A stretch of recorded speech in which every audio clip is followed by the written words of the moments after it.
xí hay lơ tiện lơ chơi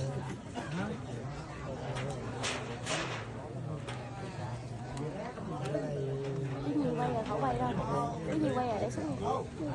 Nhiều ở sau rồi quay rồi để xuống đi. Phát trực tiếp đi. Đi con quay đi rồi con bữa con lấy qua đi.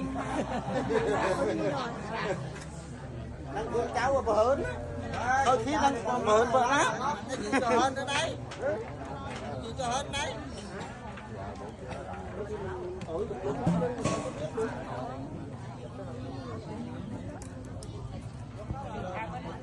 Rồi này vậy chứ cái thay cho nhỏ này rồi.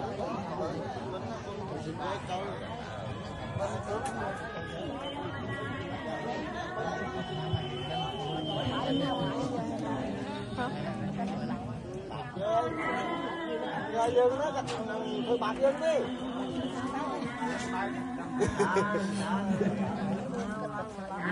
Dương bạc hết. Nó đi đi.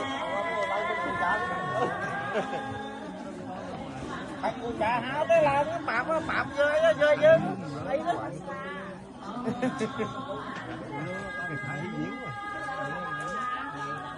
Mình để cảnh đó. Đôi khi những lại những nó tôn nhưng phải phụ trả nào chứ tới dân tự dạy nhưng lắm đôi khi cảnh hại chứ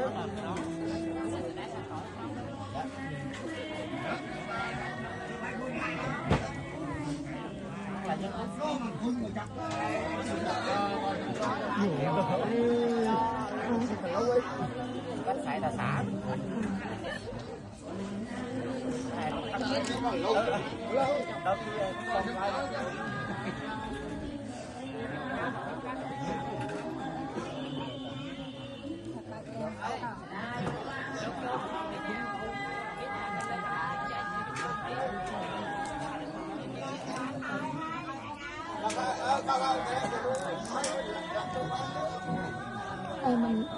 cắt này đó cắt xong nó bao nhiêu đây được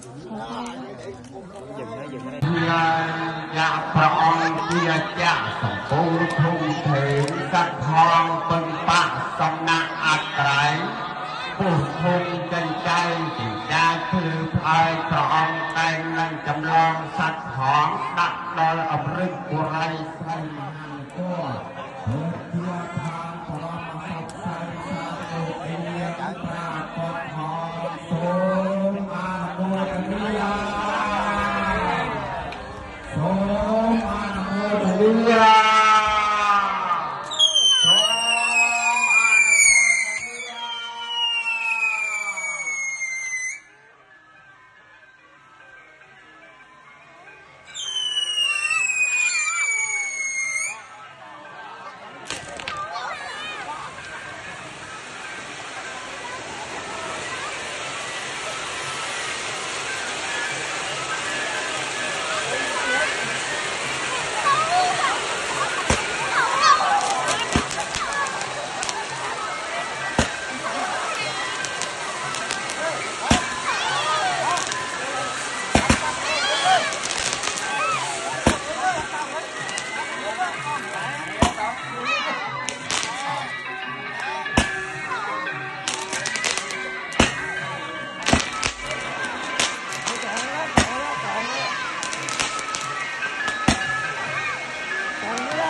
hỏi thì xin lỗi tôi bắt anh sáu ban đấy cắt nó rú dương ba bộ chọc ngay nó bay hộp đá anh thấy bài sloi còn sloi thì bài thao không anh mà mới đâu thay ra các ban kia đấy mới đâu nè dân tàu ro nghề xí chứ thấy không đây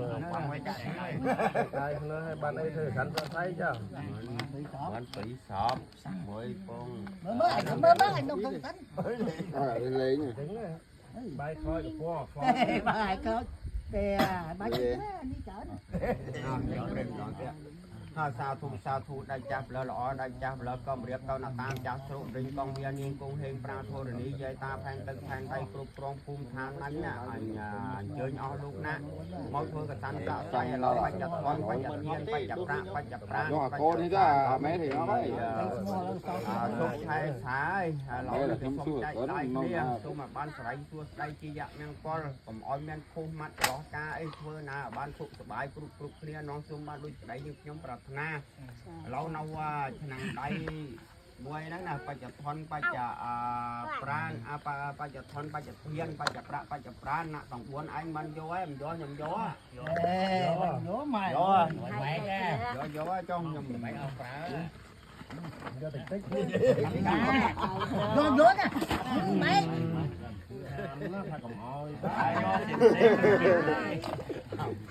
năng bay cái hai chục riệp đôi cả mà núi dương làm cái này họ phải cái đây lâu do tục đặt lại na đầm bay còn mọi một cái dương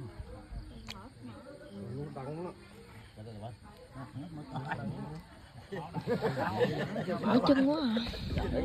Cái gì? Thấy. Cái gì? Thấy. lớn bách sinh mày trời ơi Dương nó là chơi với cái cá nè cá nó đúng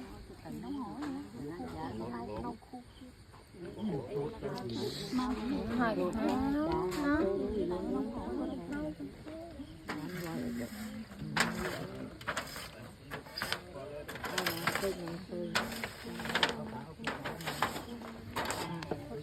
anh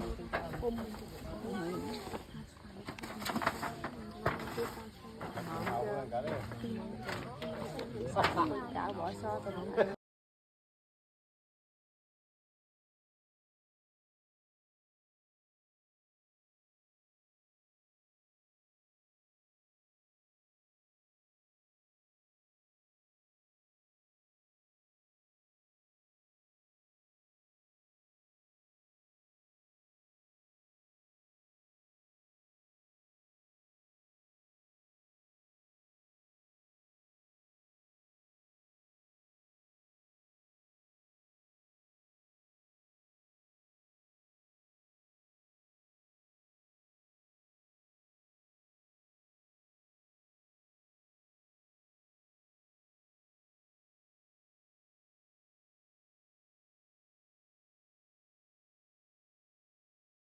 Ông ơi, sao có những con đường đi qua hàng ngàn lần vẫn khiến lòng nhói đau? Vì con đường ấy không chỉ có bước chân, mà còn có những kỷ niệm con chưa quên.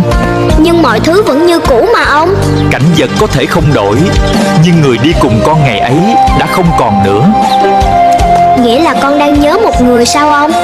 Có khi con nhớ một người, có khi con nhớ chính mình của những ngày đó. Nhưng sao thời gian trôi lâu rồi, lòng vẫn đau hả ông? Vì có những vết thương không nằm trên con đường, mà nằm trong ký ức. Vậy điều làm người ta nghẹn lòng nhất là gì? Là mọi thứ vẫn còn nguyên đó, chỉ có người từng đi cùng mình là không còn. Con hiểu rồi.